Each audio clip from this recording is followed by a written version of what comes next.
24 जनवरी 1965 रात के अंधेरे और ठंड के कोहरे को चीरकर सुबह का सूरज रोशनी बिखेर रहा था। सुबह के 8 ही बजे थे और ऐसे में सीरिया की राजधानी दमास्कस में एक शख्स कामेल अमीन थाबित अपने अपार्टमेंट में जल्दी जल्दी रेडियो मैसेजेस भेजने में मशगूल था। वो अपने हैंडलर्स को सीरिया में बैठकर सीरिया की बहुत ही सीक्रेट इंफॉर्मेशन दे रहा था और ऐसा वो 3 साल से करता आ रहा था। यह उसका आखिरी मिशन था और इसके बाद वो हमेशा हमेशा के लिए वापस अपने देश, अपनी बीवी और बच्चों के पास जाने वाला था।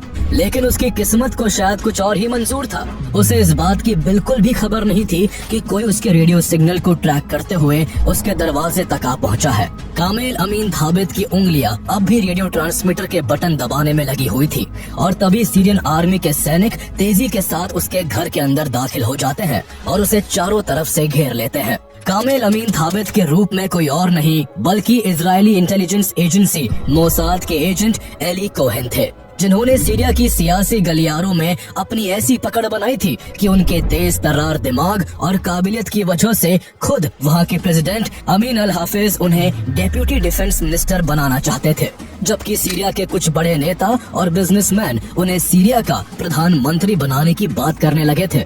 जब उनकी असली पहचान सामने आई तो सीरिया के बड़े से बड़े मिनिस्टर्स और आर्मी जनरल से लेकर सीरिया के प्रेसिडेंट तक के पैरों तले जमीन खिसक गई। आइए जानते हैं इंटेलिजेंस वर्ल्ड के सबसे बड़े जासूस एली कोहेन की जिंदगी की अनोखी दास्तान। He is considered as one of, if not the greatest spy in the history of Israel's fabled intelligence agency, the Mossad. He was not just a spy, he was Israel's secret weapon. Speaking of Eli Cohen, who managed to infiltrate into the highest levels of the Syrian government and military. But his daring mission came at a cost that would break hearts and echo through generations. Much of Israel's military success in the Six-Day War is attributed to Cohen's efforts. Who was Eli Cohen? And how did his story shape the fate of a nation?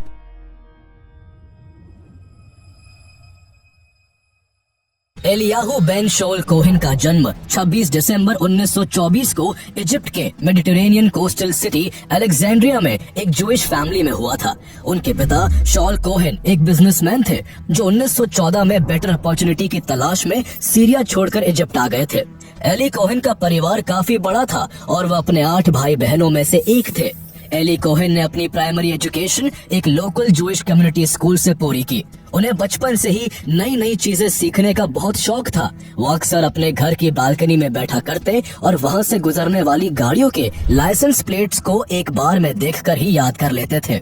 इस तरह उनकी memory बचपन से ही काफी sharp थी। उन्हें Jewish religious education और तलमुडिक studies में भी गहरी रुचि थी। इसी वजह से उन्होंने आगे मिद्राश रामबान में एडमिशन लिया। तलमुडिक स्टडीज पूरी करने के बाद एली कोहेन ने यूनिवर्सिटी ऑफ अलेक्जेंड्रिया में इलेक्ट्रिकल इंजीनियरिंग करनी शुरू की। ये वर्ल्ड वॉर 2 का दौर था जब यूरोप और अरब कंट्रीज में एंटी सेमिटिज्म काफी बढ़ गया था, जिसके चलते लाखों जूस भागकर पैलेस्टाइन में बसने लगे थे। जब वक्त ने करवट बदली तो 1948 में जूस के लिए एक अलग देश इजराइल का फॉर्मेशन हुआ। पैलेस्टाइन को काटकर इजराइल बनाने के कारण अरब देश गुस्से में थे, जहां उन्होंने इजराइल से एक नाकाम जंग छेड़कर इजराइल को मिटाने की कोशिश की। तो वही अरब देशों में मौजूद जूस के खिलाफ अत्याचार और भी बढ़ गए। इजिप्ट में भी एंटी सेमिटिज्म की घटनाएं बढ़ गई। बिना किसी गलती के जूस को जेल में डाला जाने लगा और उनकी प्रॉपर्टी सीज की जाने लगी। ऐसी घटनाओं से परेशान होकर 1949 में एली कोहेन का परिवार इजिप्ट छोड़कर इजराइल में बस गया। लेकिन एली कोहेन ने अपनी स्टडीज को पूरा करने और ज़ायनिस्ट अंडरग्राउंड ग्रुप्स के साथ रिस्की एक्टिविस्ट वर्क करने के लिए इजिप्ट में ही रहने का फैसला किया। 1950s की शुरुआत में उन्होंने इजिप्ट में कई इजरायली कोवर्ट ऑपरेशंस में हिस्सा लिया, जिनमें ऑपरेशन गोशन भी शामिल था, जिसका मकसद इजिप्ट के जूस को इजराइल भेजना था। इधर इजिप्ट के साथ जारी टसल में इजराइल अपने पक्ष को मजबूत करने के लिए फ्रांस, ब्रिटेन और अमेरिका का सपोर्ट चाहता था। इसके लिए इजराइल ने इन तीनों देशों को इजिप्ट के खिलाफ भड़काने के मकसद से इजिप्ट में एक अंडरकवर ऑपरेशन लेवॉन अफेयर शुरू किया। इसके लिए इजिप्ट में रह रहे कुछ लोकल जूस को ही रिक्रूट किया गया, जिन्हें 3 महीने की बेसिक इंटेलिजेंस ट्रेनिंग के लिए इजराइल बुलाया गया। इस टीम में एली कोहेन भी शामिल थे, जो ट्रेनिंग के दौरान एक स्किल्ड रेडियो ऑपरेटर बनकर उभरे। ट्रेनिंग पूरी होने के बाद 1954 में इजरायली इंटेलिजेंस एजेंसी ने इजिप्ट में इस कॉन्स्पिरेसी की शुरुआत की।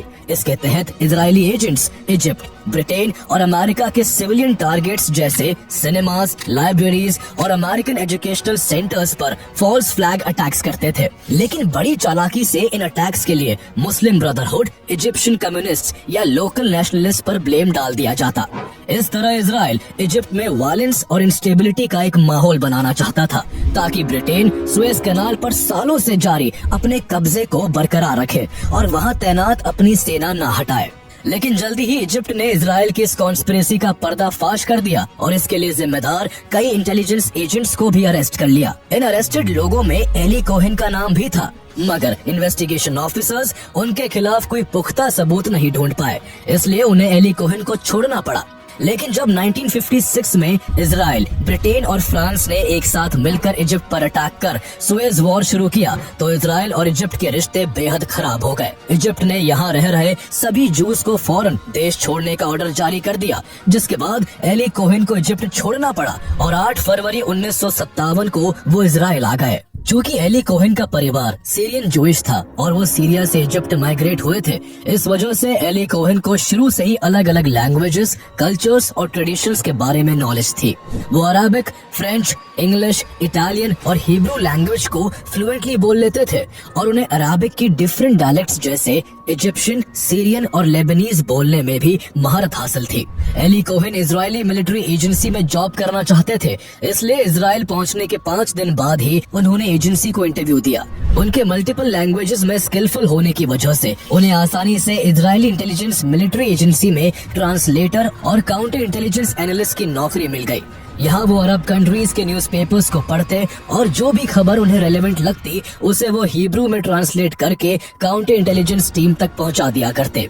हालांकि इस काम में कोई थ्रिल नहीं था, इसलिए उन्हें ये सब धीरे धीरे उबाऊ लगने लगा। वो कुछ रोमांचक काम करना चाहते थे, इसलिए उन्होंने मोसाद के साथ बतौर एजेंट जुड़ने का फैसला किया।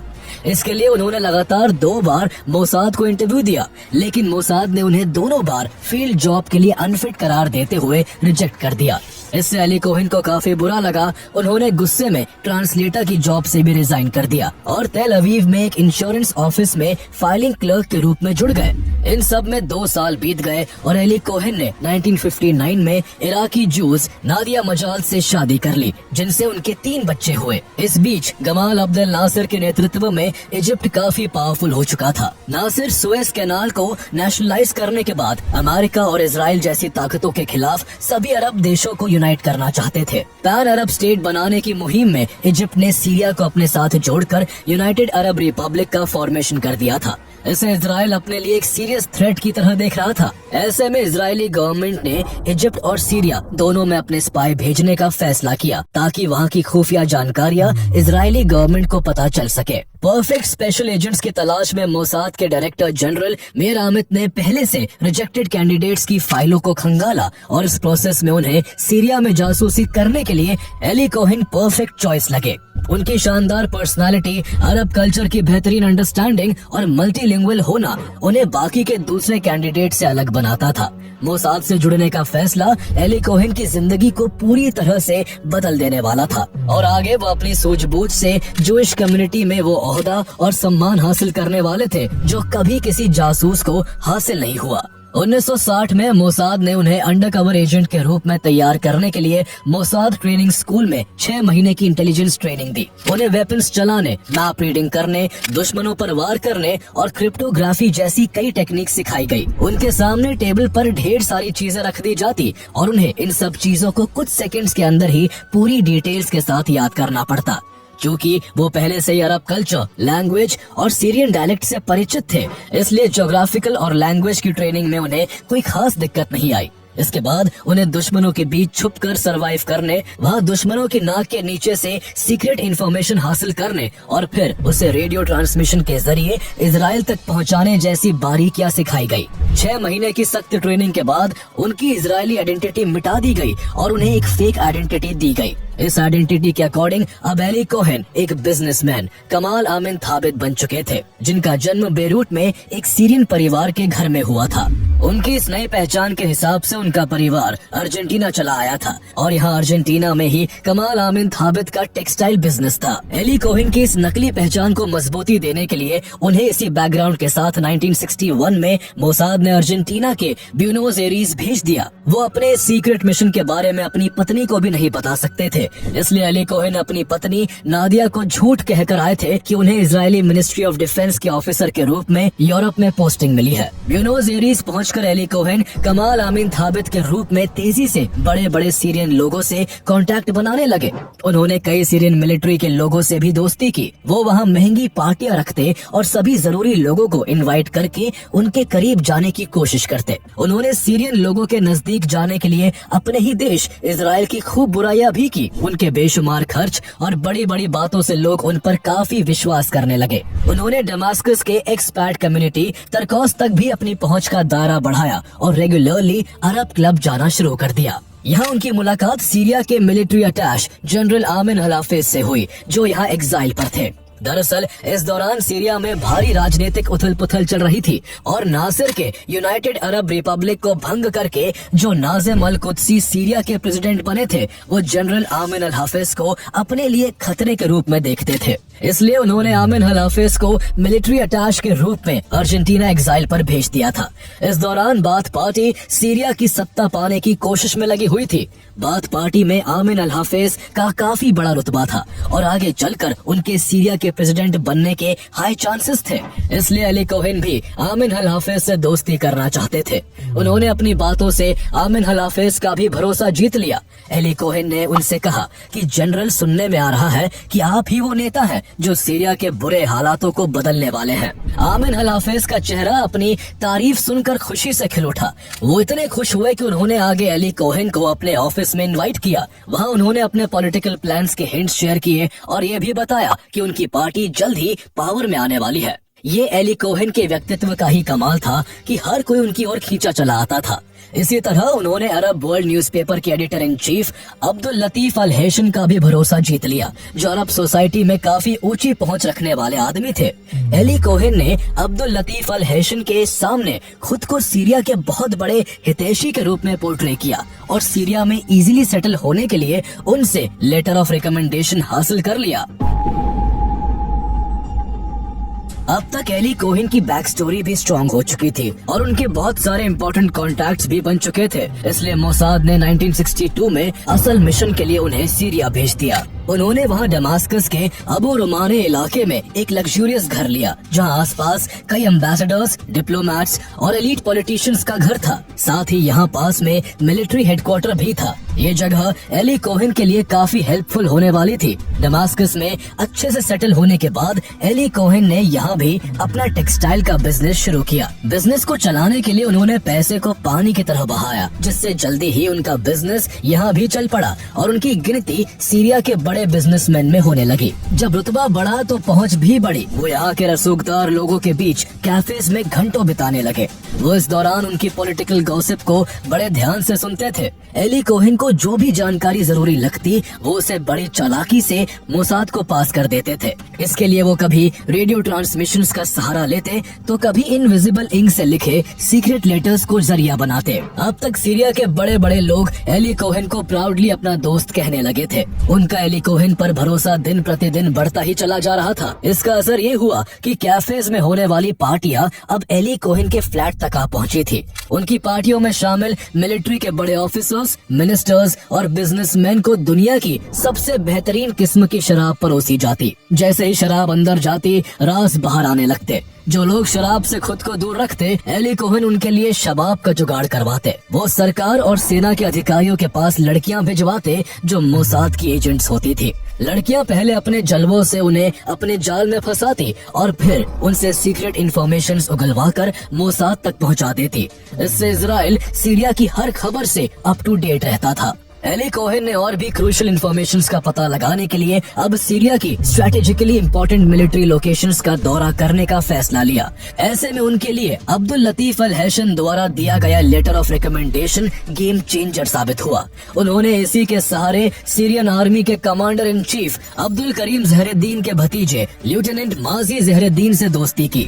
माजी ज़हरुद्दीन को एली कोहेन का जज्बा काफी पसंद आया था, इसलिए वो उन्हें कई बार सीरिया के सदर्न फ्रंटियर जोन के विजिट पर भी लेकर गया। उन्होंने इन लोकेशंस के चुपके से फोटोग्राफ्स लिए, सीरियन मिलिट्री पोजीशंस के स्केचेस बनाए और यहाँ मौजूद सीरियन बंकर्स और आर्टिलरी का एग्जैक्ट डेटा इजरायली मिलिट्री तक पहुंचाया। इसके बाद एली कोहेन ने अपना ध्यान गोलान हाइट्स की ओर लगाया, जो इजराइल के लिए सीरिया की सबसे इम्पोर्टेंट लोकेशन थी। एली कोहेन माजी ज़हरुद्दीन का इस्तेमाल करके गोलान हाइट्स भी पहुंच गए। गोलान हाइट्स पहुंचकर उन्होंने यहाँ के हिडन सीरियन फोर्टिफिकेशंस और वेपन डिप्लॉयमेंट को अच्छे से समझा। एली कोहेन ने देखा कि गोलान हाइट्स में ऊंचाई पर स्थित होने के कारण सीरियंस को एक रणनीतिक बढ़त हासिल थी, जिससे उन्हें नीचे इजरायली क्षेत्र का साफ क्लियर व्यू मिलता था।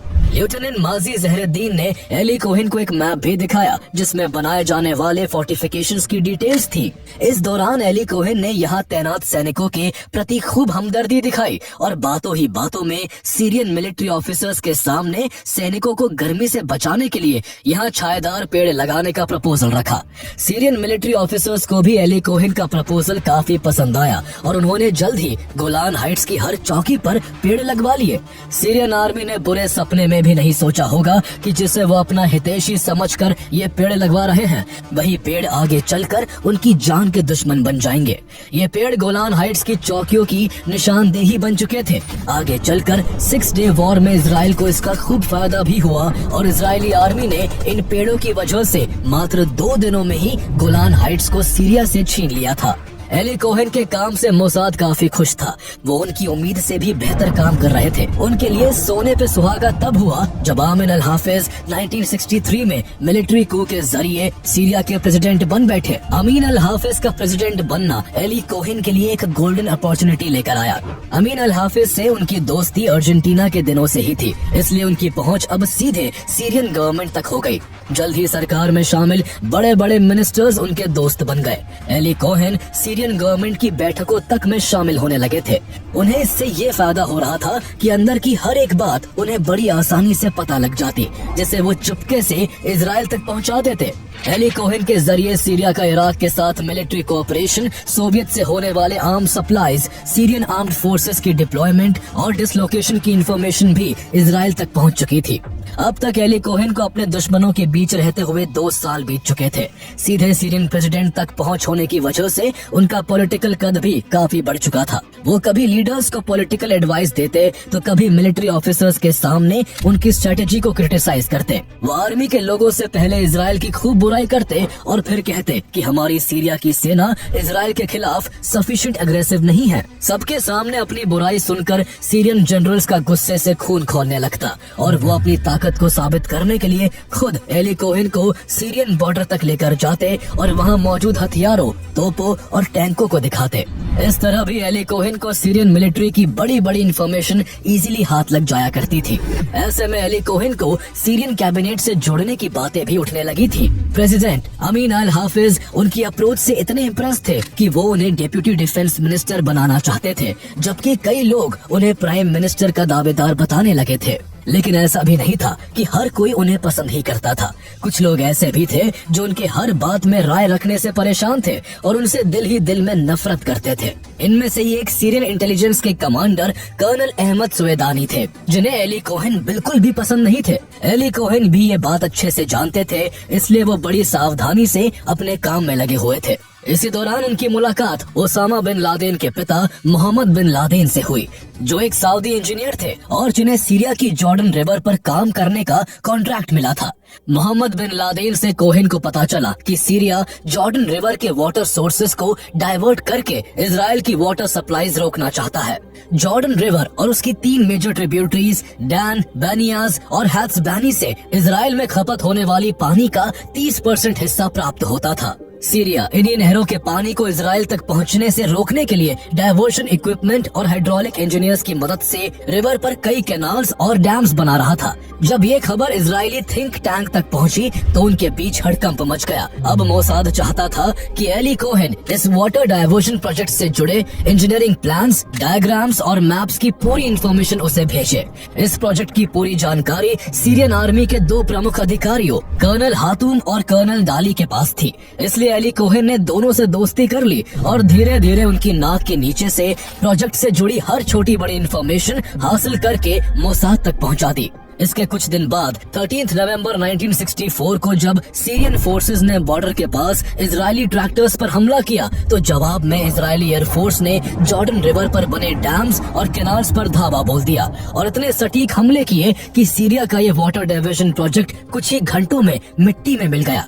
इजराइल के इतने सटीक हमले ने सीरियन गवर्नमेंट को हैरान कर दिया था, क्योंकि इस प्रोजेक्ट की जानकारी केवल बड़े सैन्य अधिकारी और चुनिंदा पॉलिटिशियंस को ही थी। सीरियन गवर्नमेंट अब भांप चुकी थी कि बिना पहले से जानकारी के इजराइल द्वारा इतनी सही टाइमिंग से इतने एग्जैक्ट अटैक्स कर पाना इम्पॉसिबल था। उन्हें यकीन हो गया था कि उनके बीच जरूर कोई मोसाद का एजेंट बैठा है। उनकी सब जानकारियां बहुत तेजी से इजराइल तक पहुंच जाती थी, इसलिए उन्होंने ये भी अनुमान लगाया कि जरूर इन्फॉर्मेशंस को पास करने के लिए रेडियो ट्रांसमिशन का इस्तेमाल किया जा रहा होगा। इसके बाद सीरियन काउंटर इंटेलिजेंस ऑफिसर्स ने इन स्पाइंग ट्रांसमीटर्स की खोज शुरू की, लेकिन कई बार की जी तोड़ कोशिश के बावजूद वो सफल नहीं हो सके। इस दौरान एली कोहेन किसी बहाने से इजराइल अपने घर गए हुए थे। उन्हें भी अब अंदर ही अंदर लगने लगा था कि इस मिशन को कंटिन्यू करना सेफ नहीं है। उन्होंने ये बात मोसाद को भी बताई, लेकिन मोसाद ने उन्हें वापस एक आखिरी मिशन पर जाने के लिए मना लिया। एली कोहेन ने अपनी पत्नी को भरोसा दिलाया कि वो फिक्र ना करे और तीनों बच्चों का ध्यान रखे। वो जल्द ही हमेशा हमेशा के लिए वापस घर लौट आएंगे। दूसरी ओर अपनी सीक्रेट इंफॉर्मेशन लीक होने से परेशान सीरियन गवर्नमेंट जल्द से जल्द इजराइल के जासूसों को पकड़ना चाहती थी। इसके लिए सीरिया ने सोवियत की तरफ मदद के लिए हाथ फैलाया और सोवियत ने जनवरी 1965 में मॉडर्न टेक्नोलॉजी से लैस कुछ सिक्योरिटी और ट्रांसमिटिंग इक्विपमेंट सीरिया भिजवाए। एली कोहेन ना चाहते हुए भी फिर से सीरिया आ तो गए थे, लेकिन अब वो अनजाने में कई गलतियां करने लगे थे। मोसाद ने उन्हें कई बार कहा था कि वो इन्फॉर्मेशन के लिए रेडियो सिग्नल का दिन में एक ही बार इस्तेमाल करें, लेकिन अक्सर कोई बड़ी इंटेल हाथ लगने पर वो इस नियम को तोड़ देते थे और इन्फॉर्मेशन को किसी भी वक्त इजराइल तक ट्रांसमिट कर देते थे।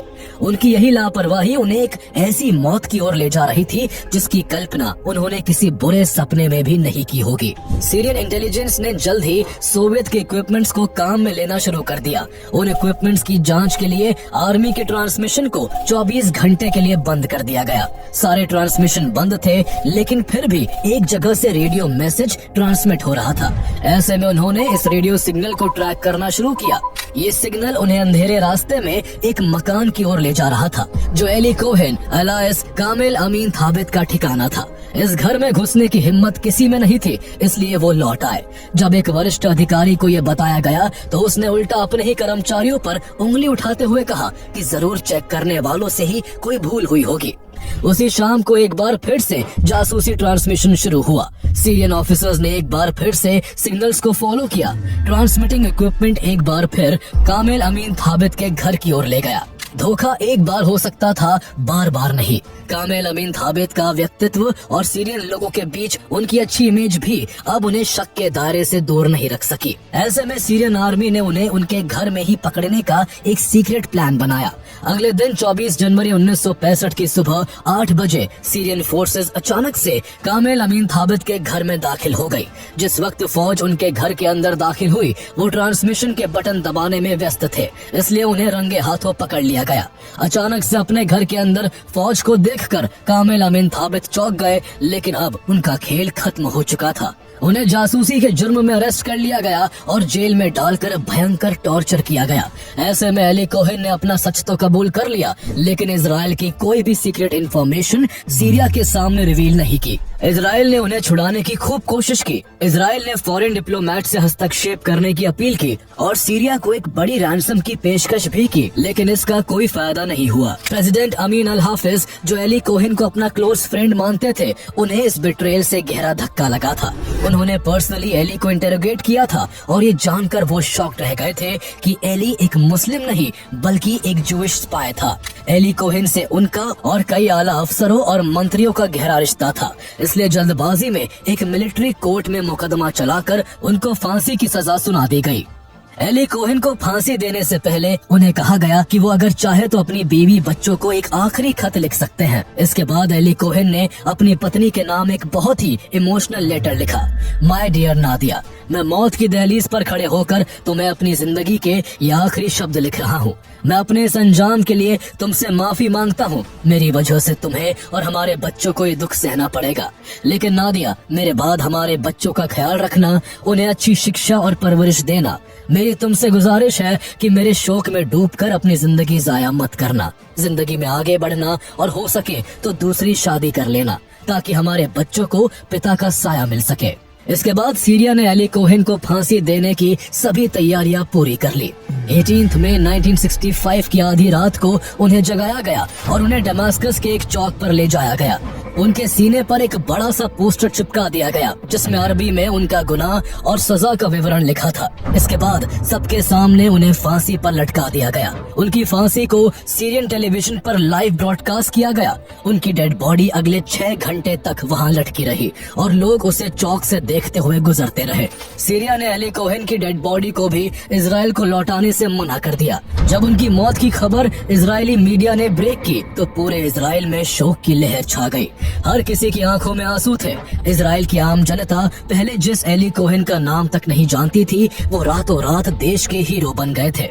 1967 की 6 डे वॉर में इजराइल की निर्णायक जीत और गोलान हाइट्स पर कब्जा एली कोहेन द्वारा भेजी गई इंटेल्स का परिणाम था। इसलिए उनके ट्रिब्यूट के लिए इजराइल ने गोलान हाइट्स में एलियाद नाम की एक बस्ती बसाई, जो इजरायली लोगों को एली कोहेन के बलिदान की याद दिलाती है। एली कोहेन को जो सम्मान उनके काम के लिए मिला, वो ऑनर हर स्पाई को नसीब नहीं होता।